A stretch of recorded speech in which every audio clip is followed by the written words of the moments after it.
ایک شخص آیا اور اس نے کہا کہ میں یہ جرم بھی کرتا ہوں، چوری بھی کرتا ہوں، میرے سے بدی بھی سرزد ہو جاتی ہے، میں جھوٹ بھی بولتا ہوں۔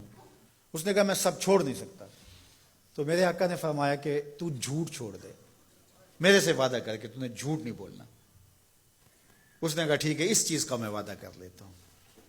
اس کا یہ مطلب نہیں ہے کہ باقی چیزوں کی اجازت اللہ کے محبوب نے دے دی، یہ حضور کی تربیت کا طریقہ تھا۔ مربی کو پتا ہے کس طرح تربیت کرنی ہے۔ ایک صاحب آئے، اس نے کہا حضور میں اسلام تو قبول کرتا ہوں لیکن نمازیں 5 نہیں پڑھ سکتا، نمازیں 2 پڑھوں گا۔ مسند امام احمد بن حنبل میں روایت ہے۔ تو آقا کریم نے فرمایا ٹھیک ہے، 2 نمازوں پر اس کو بیعت کر لیا۔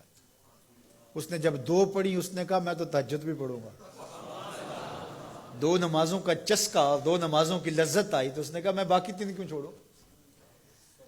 تو یہ طریقہ تھا۔ تو اس سے یہ عہد لیا کہ تم نے جھوٹ نہیں بولنا۔ اب جب چوری کو جی چاہا، ماحول پیدا ہوا، تو سوچا کہ اللہ کے رسول نے اگر یہ پوچھ لیا کہ چوری کی تو حضور سے یہ تو عہد ہے جھوٹ نہیں بولنا، تو پھر حضور کو بتانا پڑے گا کہ میں نے چوری کی ہے، تو یہ تو حضور کے سامنے شرمندگی ہوگی۔ چوری چھوڑ دی۔ پھر کہا کہ جب بدی کو جی چاہا، طبیعت میں غلبہ ہوا گناہ کا، تو پھر سوچا کہ اگر رسول اللہ نے پوچھ لیا تو جھوٹ تو بولنا نہیں، تو پھر حضور کے سامنے شرمندگی ہوگی، کیا بتاؤں گا حضور کو۔ برائی بھی چھوڑ دی۔ شرمندگی کسی کے سامنے نہ ہو، یہ حیا ہے۔ جب حیا کسی کا پیدا ہو جاتا ہے تو پھر اعمال میں اعتدال پیدا ہو جاتا ہے، اعمال میں خوبصورتی پیدا ہو جاتی ہے، اچھے اور صالح اخلاق نصیب ہو جاتے ہیں۔ اس لیے ہمارا دین ہمیں حیا کی تعلیم دیتا ہے، بڑوں کا حیا اس کی تعلیم دیتا ہے۔ حضرت عبداللہ بن عمر رضی اللہ تعالیٰ عنہ فرماتے ہیں کہ مجمع صحابہ تھا، حضور تشریف فرما تھے۔ آقا کریم نے فرمایا کوئی ایسا درخت بھی ہے جو مسلمان جیسا ہو؟ تو کہتے ہیں میرے ذہن میں کھجور آئی، میرے ذہن میں کھجور کا درخت آیا کہ وہ خزاں میں بھی نہیں مرجھاتا، پھل بھی دیتا ہے۔ لیکن میں نے دیکھا کہ حضرت ابو بکر خاموش بیٹھے ہیں، حضرت عمر خاموش بیٹھے ہیں، انہوں نے کوئی جواب نہیں دیا۔ ان کا حیا کرتے ہوئے میں نے بھی جواب نہیں دیا۔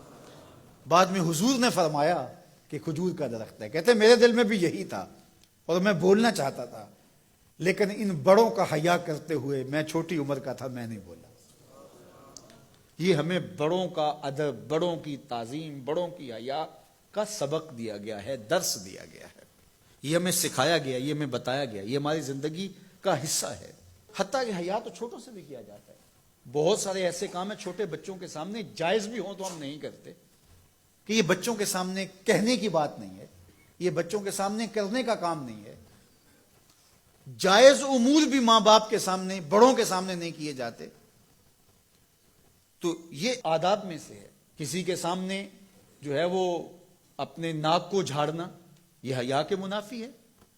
کسی کے سامنے زور زور سے کھانسنا، اگر اس طرح کی ضرورت ہو تو آپ باہر اٹھ کے چلے جائیں یا اس آواز کو دبانے کی کوشش میں لگے رہیں۔ اس طرح خروج ریح ہے، بندہ مجبور ہو جائے تو الگ بات ہے، ورنہ حیا کا تقاضا یہ ہے کہ مجلس کے اندر موجودگی میں اس سے گریز کیا جائے، حتیٰ کہ اس کی سمیل پھیلے اور دوسروں کو تکلیف پہنچے، یہ بھی حیا کے منافی ہے۔